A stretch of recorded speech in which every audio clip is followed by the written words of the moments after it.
good. What did we learn last time?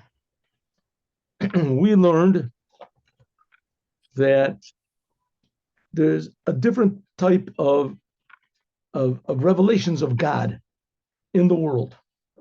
Especially there's a difference between Shabbat and the weekdays. And it depends on the work of the Jews, that especially dealing with this world and even in mundane things like eating, and especially in eating, especially how we eat, not just what we eat. Of course, you have to eat kosher food, but that's also important. If the food is not kosher, then it means that it's stuck. It's stuck in the world and it can never be elevated. It's part of the world. Why? Because how do we elevate? How do we refine? How do we make holy the world? By the Torah, by doing with it what the Torah says, the way the Torah says, and thinking about God the way the Torah defines God, because the whole thing is depending on the Torah. So this whole idea of refining and purifying the world, this is a thing which is not very obvious. I mean, for instance, Jews have been refining the world, eating kosher food, the way that God wants, and etc., since the Torah was given. And nevertheless, the first temple was destroyed, the second temple was destroyed, because just like God reacts positively to positive things we do, as he also reacts the opposite way if we do the opposite. So therefore, the temples were destroyed and bad things happened, and etc., because we didn't do our job, what we're supposed to do. But God assures us that the Jewish people, by the prophets, especially by Isaiah and all these others, that they have these very, very severe prophecies if the Jews don't do what they're supposed to. But they always remind us that the Jews will never go away, because the Jews are tied up intrinsically, woven with the whole purpose of the world. The whole purpose of the creation of the world is that the world should be made godly, should be elevated, should be to see and to feel how miraculous everything is. And then you start to use everything properly. Like, let's say, for instance, a person has a washing machine and he doesn't know what a washing machine is for. So he thinks, well, it's you can use it for storing things, putting things in. And then someone comes and says, hey, you know, if you push these buttons, it goes around. So you can like put marbles in there and all sorts of pieces of paper, and you can watch how it goes around and it makes all this noise, and that takes away the boredom of life. Oh, that's what a washing machine is for. But meanwhile, everybody's sitting there with dirty clothes, but they're enjoying themselves. They're watching this thing go around. It goes, and it's made. Look at the colors. Look at those blue flashing around there. And then once in a while, you can like throw interesting things in there. You're gonna see if they pop up. And okay, so it makes the washing machine interesting. But meanwhile, everybody's clothes are dirty, and it's not the same thing with the world. The world is here for a purpose, and we can use the world not for its purpose, and so it can be very enjoyable. But it's not. You're not getting the benefit out of the world that you're supposed to get out of it, namely happiness, meaning, wholesomeness, identity. If for no other reason, there's no confusion, no addictions, and no wars, and all these things which come from a feeling of emptiness. So that's the whole idea of the Jewish people. The Jewish people are supposed to refine the physical world, and they do this by means of using the world according to the Torah. The prime example of this is food. One of the main aspects of the Holy Temple was eating. They brought sacrifices, they brought animals, and they would slaughter the animals, and all the animals were eaten, all of them eaten. Some of them were eaten by people. Some of them, like the ola, was eaten by the altar, the mizbeach. It was burned up totally. But nevertheless, it was the same thing. They took a physical thing and they used it to serve the Creator with. And the same thing, some of the offerings were eaten by the Kohanim as well. The Kohanim also ate parts. And some of them were also eaten by the owners. So they alterated, but that's the whole idea of eating. But now we don't have a holy temple, right? Wrong. We do have a holy temple, and the holy temple is each and every one of us. So by means of our eating, that refines the world. That elevates the world. It separates the bad from the good, the egotism from the godliness, or from the Judaism, which is in every single detail of the world. It has to be used properly. Oh, says the Rebbe that this, when the world is used properly in a proper way, then this reveals godliness in the world. Then godliness is revealed in the world. When mostly is godliness revealed in the world? Shabbat. On Shabbat, that is a revelation of what we did on all of the other 6 days of the week. All the other 6 days of the week we elevate, and on Shabbat, everything comes down. So even the eating of Shabbat was different. The eating the foods were eaten on Shabbat is drawing down godliness from above. And one of the main things that was eaten on Shabbat, different from all the other days of the week, all the other days of the week, there were the offering in the Holy Temple. There were the sacrifices in the Holy Temple. But one thing, there was the bread offerings in the Holy Temple. One thing there was not in the weekdays that there was on Shabbat is 12 special loaves of bread. It was called face bread, lechem apanim. Right? It was called face bread. Just 1 second. I want to take this off. Make Menachem happy also. Here we go. Give me 1 minute. Another moment. Okay, so that was called the face bread. The face bread, there were 12 loaves. There were 12 loaves of bread. And in these 12 loaves of bread was a revelation of God. They would be eaten. They had to eat it. The Kohanim had to eat it on Shabbat or immediately after Shabbat. They had the night time to eat it. But it was connected to Shabbat. They couldn't eat it in the regular days of the week. It was for Shabbat. So it says, in this bread there was a revelation of God. What was the revelation about God? The secret of weak and double. Kalisha ukfila. Kalisha means weak, and kfila is double. What's that mean? Well, the Rebbe says it's something connected to this name of God. Remember, we had it before. Here we go. The name of God. I'm just going over what we learned yesterday. There's the name of God. The name of God is Yud, and then Hey, and then Vav, and then Hey. That's the name of God. There's a lot of names of God, but this is the main name of God. So it says the Yud, each letter is filled up. It goes from left to right. The Yud is filled up with a Yud. Vav Dalet, Yud, in order to pronounce it. Hey is filled up with a Hey. So it ends up that this this thing is, I have to teach myself how to move it backwards. Okay, so it says, the Yud is filled up with another Yud. So the Yud is 10, it's filled up with another 10. The Hey is filled up with another Hey. That's a 5. Hey is 5, it's filled up with another 5. Vav is filled up with another Vav. And Hey is filled up with another Hey. There we go. So that is double. That's kfila, a little bit. We're going to see that's sort of what it means. We'll see. There's another double over here in the name of God, which is there's 2 Heys. There's the first Hey of God's name, and then there's the second Hey of God's name. That's also doubles.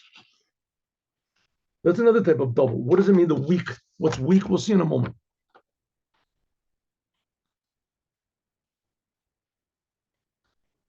Okay. So here we go. The Jewish people are here in the world to refine the world. How do they refine the world? By using the world according to the Torah. One of the main ways of using the world according to the Torah is eating. When a Jew eats properly, eats, first of all, kosher food, but he also eats it in a kosher way.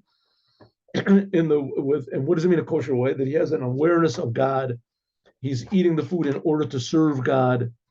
He wants to do proper things. Everything is according to the Torah. I'm gonna turn on the air conditioner. Just 1 second. Excuse me.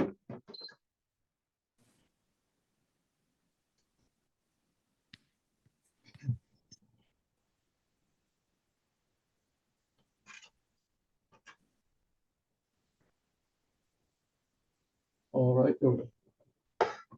It's hot in Israel today?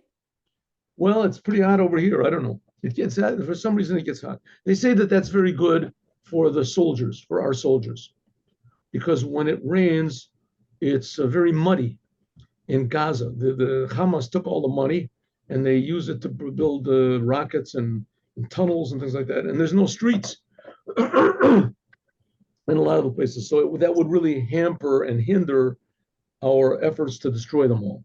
So Hashem is Uh-huh. nice to us, and He's helping us out, giving a little helping hand to to wipe all these evil people out. Okay. Oh, so here we go. All right. Aval bad achila b'Shabbos. That talking about eating and how we eat and how we use the world, how we use the world. That elevates the world. That elevates the world. That's talking about in the weekdays. But on Shabbat, first of all, we can't deal with the world so much.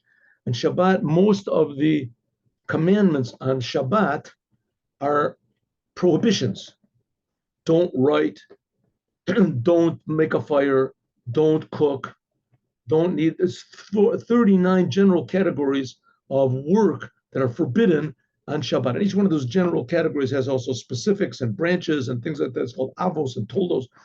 All those things are you can do in the weekdays. And some say you should do them on the weekdays. It says in the 10 Commandments, 6 days you should work. Right? So on the 6 days you're supposed to work and elevate the world. But Shabbat, you rest. What's Shabbat?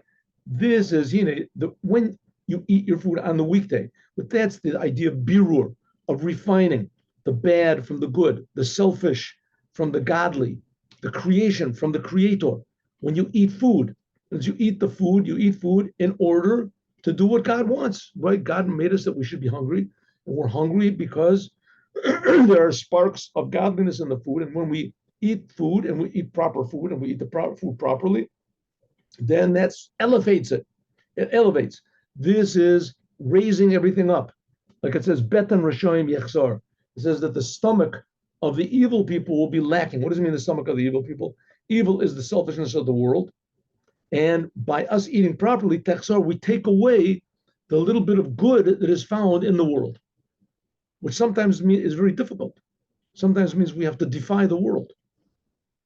But even in normal standards, without the Torah, sometimes in order to do good, right, you want to be honest, you want to be faithful, you want to be patriotic, you want to be something, you have to defy the whole crowd.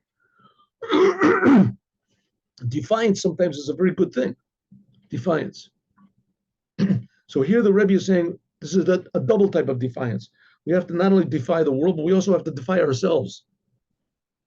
Our urge to be selfish, our urge to do things for ulterior motives, and not to do it purely because of what God wants.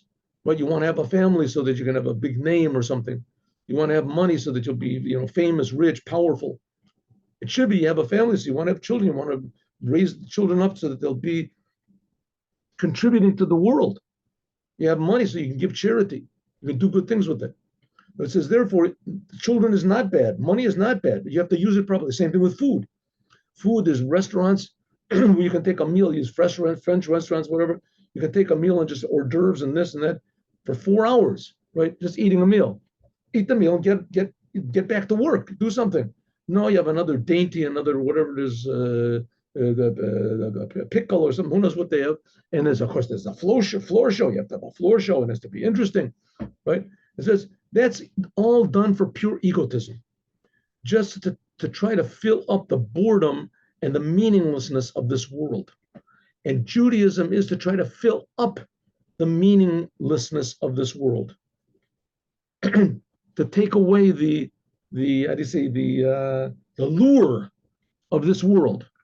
The world is very luring, and that the world promises us pleasure in a way that's good. That's good. It appeals to something inside of us, which is saying there's life in the world. There's life. Those sparks of life we have to use for godliness. Godliness. You want to go into to eat, make sure the restaurant is kosher. Sit in the restaurant. You want to take time, learn Torah, do something positive, say positive words. Floor show comes out, leave. Or you say, listen, I want to sing a Hasidic song to everybody. You'll see how it works. That's what it means, using the world for godly purposes. We have to bet in Yeshar Roshaim, all the bad things and the little bit of good that's in the world, we take out of the bad. Oh, that's talking about in the weekday. It's a battle. We have to defy the world, to transform the world. But when you eat on Shabbat, this is sort of like a reward for all of the work that you did. Then it's a little bit of a revelation of all of the purifications you made in the course of the week. Because of the food. Like it is in its source. Lamaila above, Kodim, Shanafel, before it fell down in the breaking of the vessels. She'ain lo bo birur, that it didn't have to have any refinement. So the world, like we've said so many times, the world is good. The world is essentially very good. Tov me'od. It's very good. But because of our following our own egos and taking the path of least resistance, as the world becomes more and more thick, because the world reacts to what we do. God reacts to what we do. So because in the beginning, Adam had to fix up the world and he didn't, so he gave power and credence and he cast his vote for the powers of selfishness. So selfishness got the vote. They got the majority. And that's what rules in the world. But essentially, the world is good.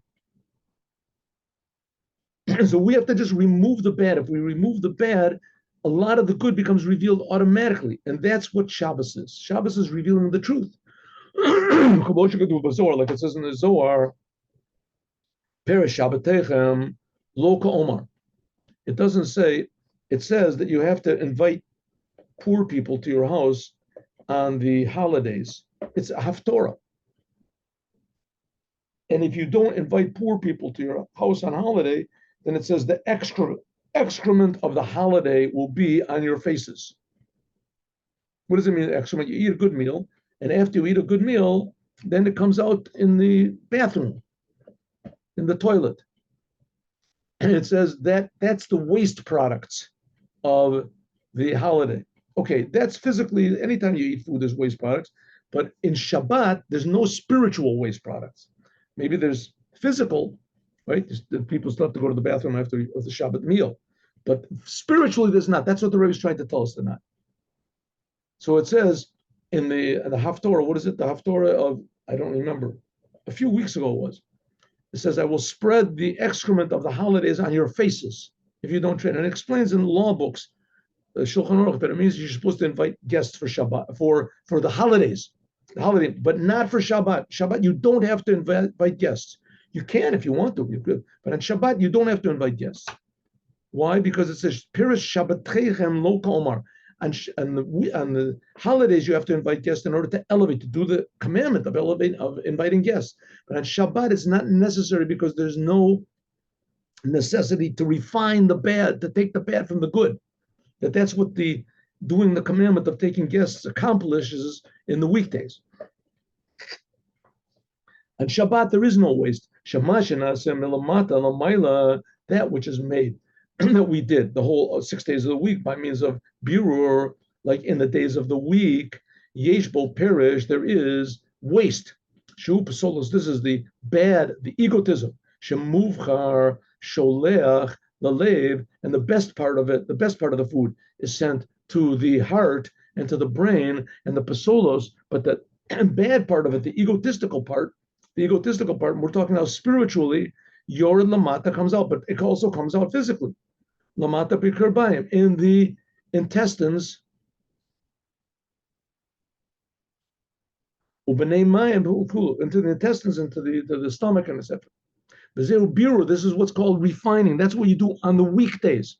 On the weekdays, we have to separate the bad from the good. We have to separate the egotism from the godliness, the creation from the creator.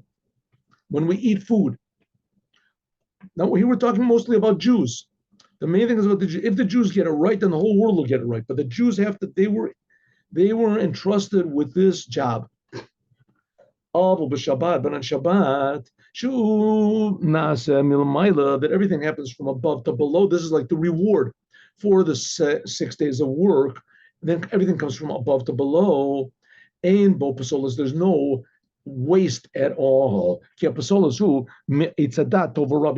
where did the excrement, the spiritual excrement come from? It came from egotism. Where did egotism come from? From the tree of the knowledge of good and bad. Ulamat and below nasa tov ra b'kol bechinas. And now, because of the sin of Adam, now there's bad mixed in with everything by means of the eating of Adam Rishon for the tree of knowledge of good and bad. Gam b'kol Adam, and also in every person, yesh taruvos, there's a mixture of good and bad. Rak she'enu shava b'kol nafesh is not equal in everyone. Yesh tov shalom meruba. Some people have more good. That's something like tzaddikim. In the Tanya it explains that's the idea of the tzaddik. Tzaddik v'tovlo, tzaddik v'ralo. V'kein yesh shetov shalom hu b'bechina zu. Some people, the little bit of good that they have is totally concealed. But on Shabbat, as titanagal Hashem, then you get pleasure on God. What does it mean, God? Lamaila mi'itzadat, above, on God, al Hashem. This is above the whole creation. It's above the tree of knowledge of good and evil. That's the tree of life. Like it says, there is no bad whatsoever. Only on Yom Tov, on the holidays, it says perish chagegim. On the holidays, it says that there is spiritual waste from your holidays if you don't do it properly. Because on Yom Tov, yesh bo katzaz birur, on the Yom Tov, on Shabbat, you can't do any work. But on Shabbat, on the Yom Tov, on the holidays, you can do work. Malachas ochal nefesh, you can prepare food. On Yom Tov, it's permissible to slaughter a chicken or an animal and to kosher it and to cook it. All those things are forbidden on Shabbat. You can't do it. But then on the holidays, it's permissible. Why is it permissible to do work? Because there's a little bit of bad. There's a little bit of selfishness, of klippa that's mixed in the world on Yom Tov, on the holidays. And the Yom Tov is not the same thing as Shabbat. Shabbat is the holiest day of the year. Shabbat. Yom Kippur is called Shabbat Shabbaton. It's called the double Shabbat. But Shabbat, that's the Independence Day of the Jewish people, really is Shabbat. Shabbat is the day where the Jewish people declare independence from their own egotism. So it's supposed to, and they can if they want to. You know? So, but Yom Tov, not 100%. So on Shabbat, therefore, because we're independent of the world, so we don't have to have all these refinements, that we can feel godliness. We can feel the result of the work we did in the 6 days. But that's on Shabbat. On the weekdays, no, we have to work. On Yom Tov, also there's a little bit of work. It's permissible to boil, to cook. The Eno also rakatzira v'chizuri. It's only forbidden on Yom Tov. All the other works that they hold in common with Shabbat is forbidden. Well, the fee, because shehutra katzaz malachas, and because it's permissible to do a little bit of work on Shabbat, to prepare food, to cook, to light a fire, etc. As yesh bo birur v'shayech pesolos v'tikun. There is a little bit of waste product, egotism, klippa, like we said, sitra achra. In other words, it's the same thing. Tikun, how do you fix it up? How do you fix it up? To make poor people happy. To take the poor people, the mechte, to make them happy, you invite them to your Yom Tov table, a Passover table, to Shavuos table, to Sukkot, invite them in your sukkah. That makes them happy. That's the mitzvah to do. Ki shat simcha hi l'sameach is the sameach et hakol. Because when one is happy, he wants everyone to be happy. The holidays are more than the simcha, happiness. When a person is happy, he wants everybody to be happy. You have to be happy in your holidays. Ata, you, a Levi, the Levite, a Ger, says the convert. Lefi, because shasimcha he bechinas amtakat adini, because happiness, this fixes up the negativity of the world. That's why it says that when, God forbid, when there's troubles and difficulties in the world, as the way to overcome them, or at least to sweeten them up, is by being happy. Soldiers, before they go into battle, so they're happy. They sing that song of happiness.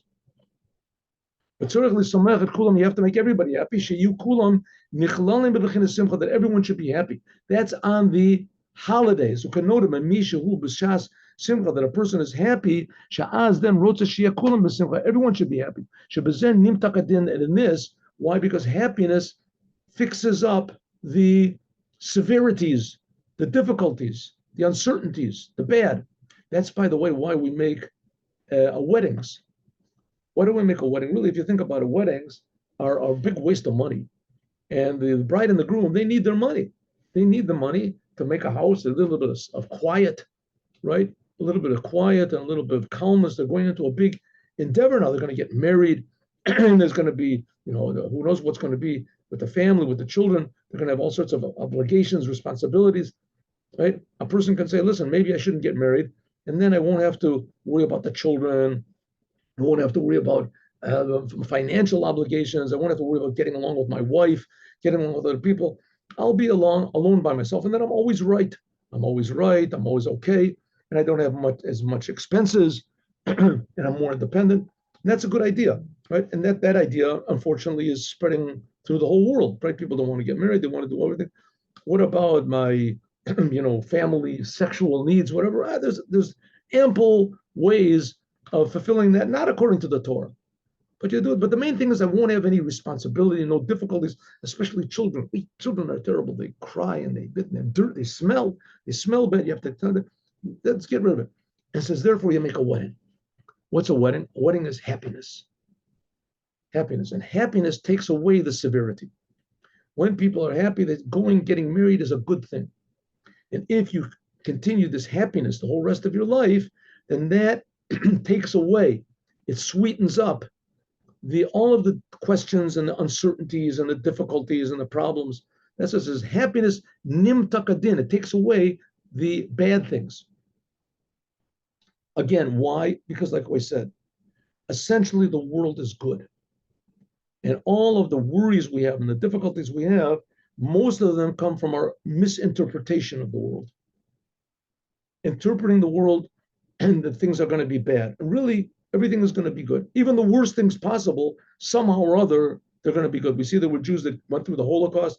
They saw the worst things possible, and they still remained religious, and they still got married, and they, right? Famous case of the Kloisenberger Rebbe. He lost 11 children they killed, and his wife and his whole family and her whole family and this.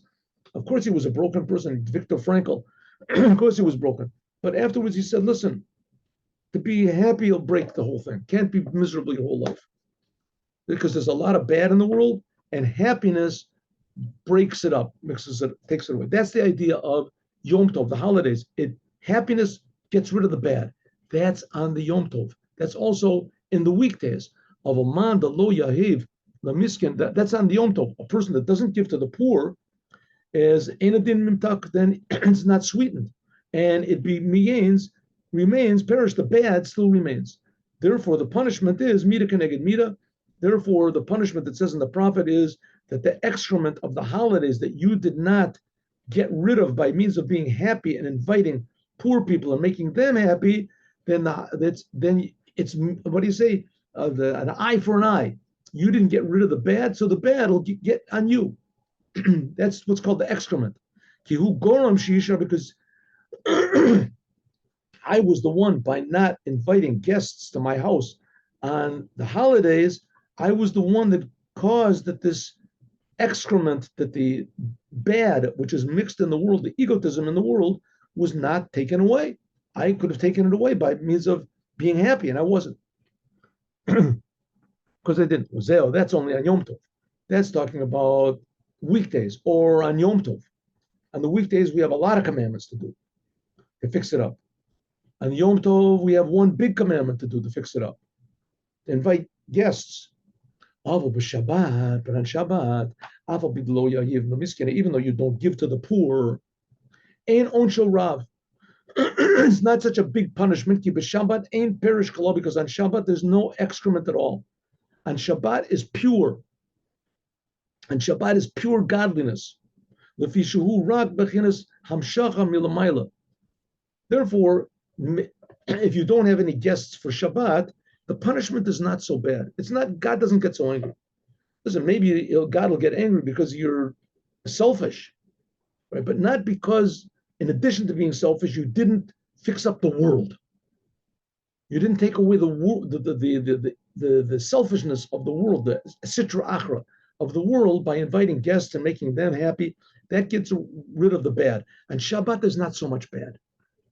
So you don't have to invite guests. You don't have to invite guests, even though you should. This is bebeit bechinas kfila v'kalisha. Okay, so Shabbat. Here we go. Ready? On Shabbat, there is no bad. On Shabbat, the eating of Shabbat is purely good. That's the idea of these 12 loaves of bread that the Kohanim ate on Shabbat.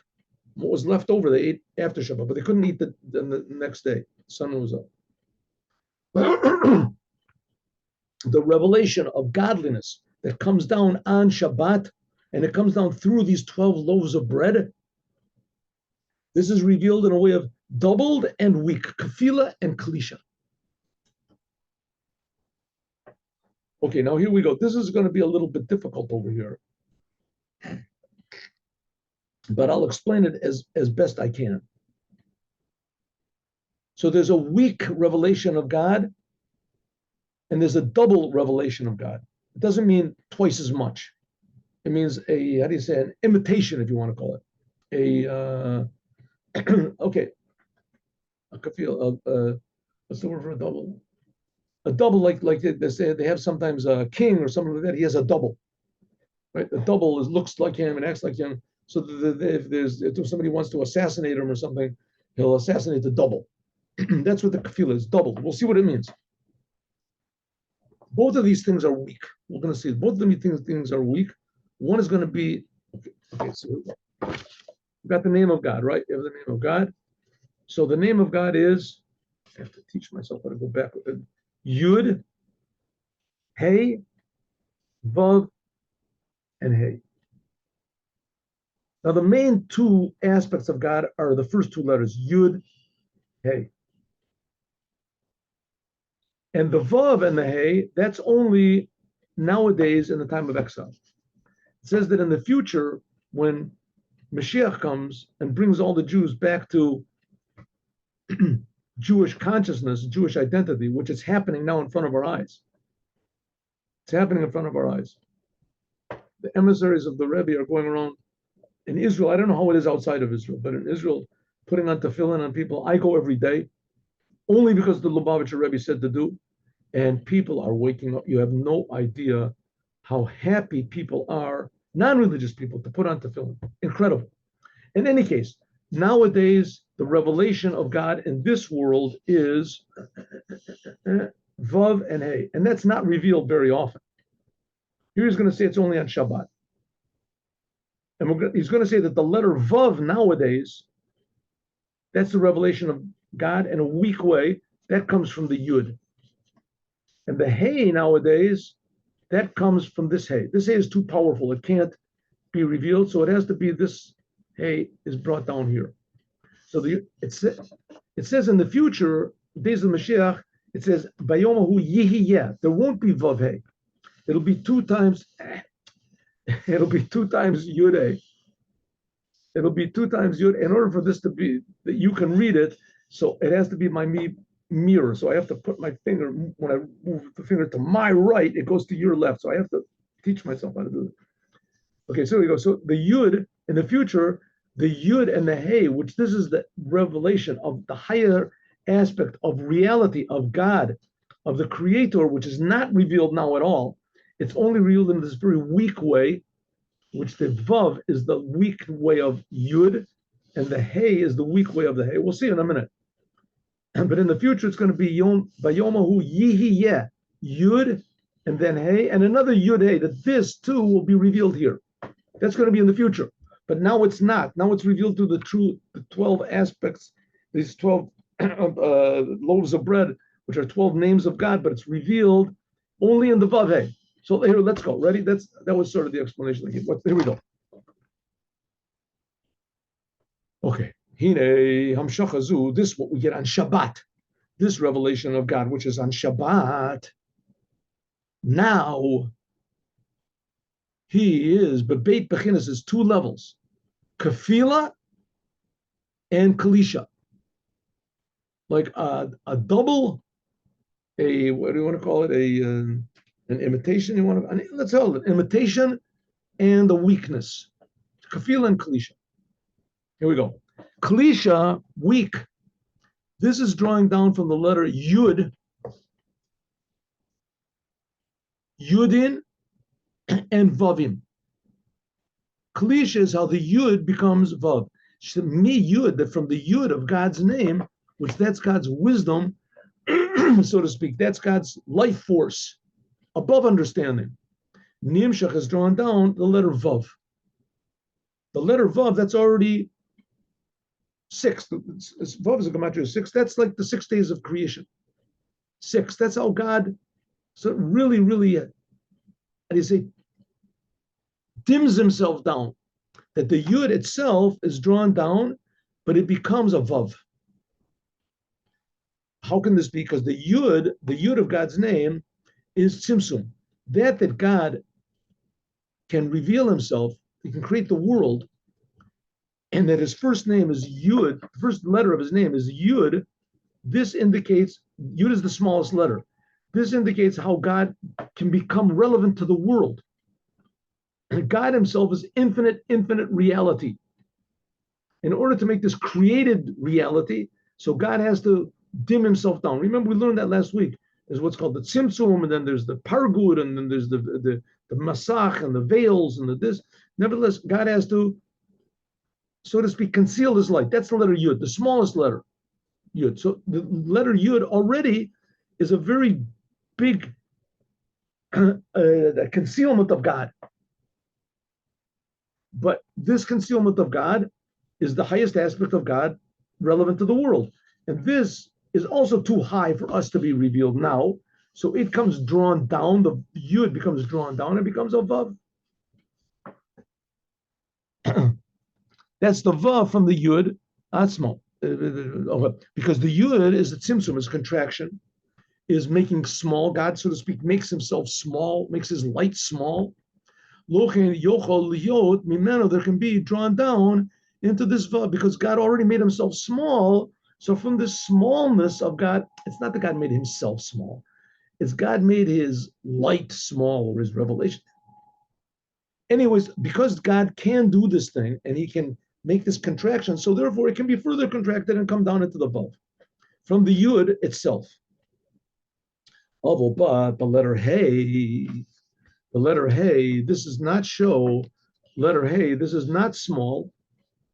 The letter Hey, this is big. It's wide. See, in Judaism, in the Hebrew alphabet, the Yud is just a little dot. Yud is a letter. Yud is a dot.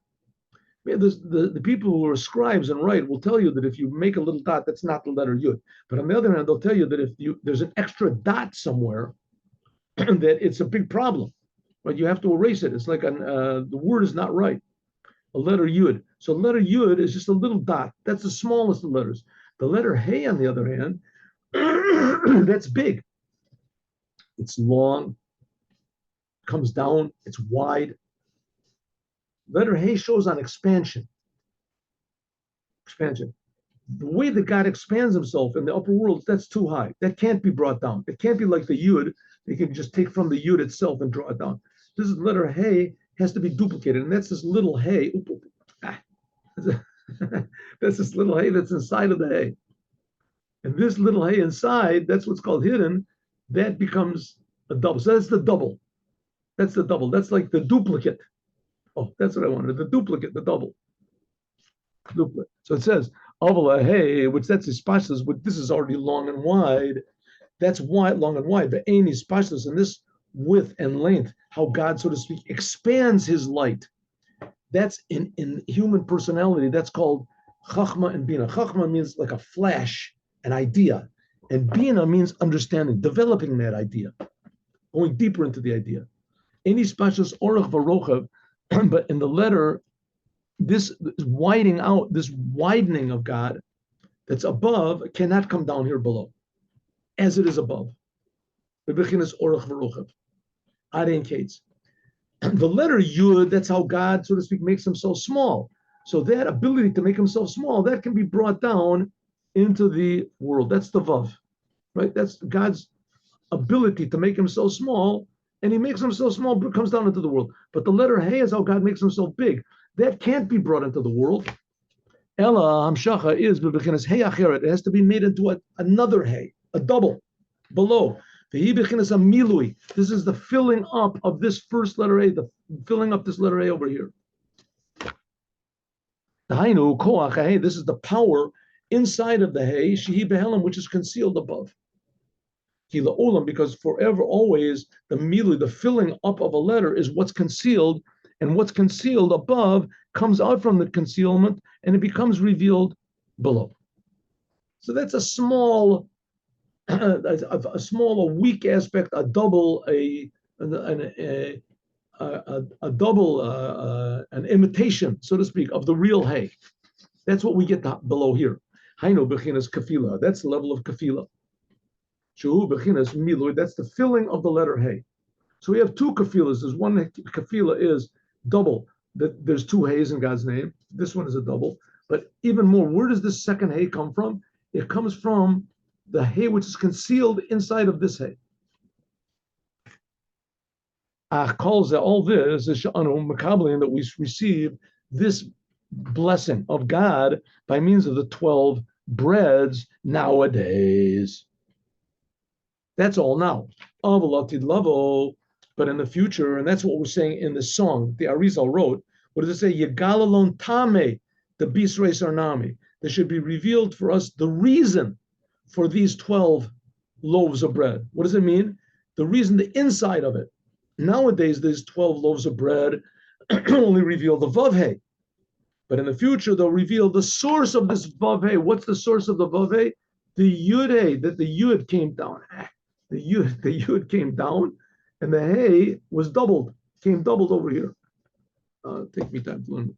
But as I then lo bechinas kefila, there won't be an imitation of the Hey. The Hey itself from above will be below. Like it says, Bayomahu Yihiyeh Hashem, that God will be Yihiyeh, Yud Hey, the first two letters of God's name will be the last two letters of God's name. Just as how God is before the creation of the world, he'll be here in the world. So in a simple way, it means we'll just see the truth. That's what it means. We'll just see the truth. We'll see that this world is really very good, like God said. And it's, in fact, very good. That's what Adam was supposed to reveal, but he didn't. But we will see how this world is very good in its every detail. So that's the whole idea of the Jewish people, that they're supposed to reveal this goodness of God in the world and how precious, infinitely precious and valuable this physical world is, and everything in it, and every detail and every moment. And nowadays it's not revealed, but we're trying. And that was especially, the efforts were made, especially in the Holy Temple, where the 12 loaves of bread. And there was revealed this aspect of Shabbat, in Shabbat, the Vav Hey of God's name, the second two letters of God's name. And we reveal it also. Nowadays, we don't have the 12 loaves of bread. We reveal also Shabbat is also this revealed a little bit. We feel a little bit of the Creator, that we're being created, that there's much more to this world than meets the eye, and that meets the mind, and meets the soul and the heart. The world is much better than anything we can possibly imagine. Much better. Listen, that's one of the reasons why people get addicted to things and they get aggressive and this, because they want a little action. They want something good. They want to fill up this emptiness of the world. And Judaism is here to show that the world is not empty. The world is not empty. The world is godly. It's a different type of good. Right? It's a different type of good. Like it feels good to steal something. And it also feels good to earn wages. If you steal, you could make a hit one time, who knows, $1 million. And if you work, and you might have to work your whole life to make $1 million. But at least the feeling of honesty is more pleasurable than the feeling of succeeding in thievery. It's a different type of a pleasure. It's wholesome. It's lasting. And that lasting, wholesome pleasure will be revealed in the whole entire world by means of our work now, Then nowadays it is revealed a little bit, but that's only the letter Vav He. It's revealed in these 12, that was revealed in the 12 loaves in the Holy Temple. But in the future, the Yud He will be revealed. That's right. We wanted that'll be the Ta'ame. That's the reason. You got the reason for the 12 loaves of bread. The reason, the inside of it is the letter Yud He. Good. And we'll learn the Devar Malchut.